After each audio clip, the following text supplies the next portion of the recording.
Matagal na silang palaging pumupunta dito para mangalkal ng basura.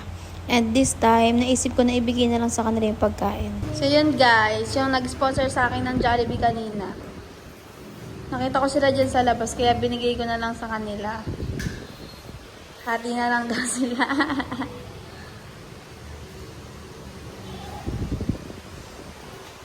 Hindi ko po sila kaano-ano, nangangalkal lang sila ng basura dun sa trash can. Tapos nakita ko sila. At sa part na yan, sabi nila sa labas na lang daw sila kakain. Ito yung nakita ko.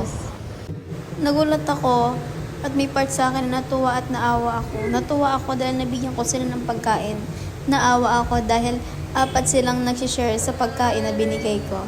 May mga blessings sa buhay natin na nagiging way din para maging blessing tayo sa iba.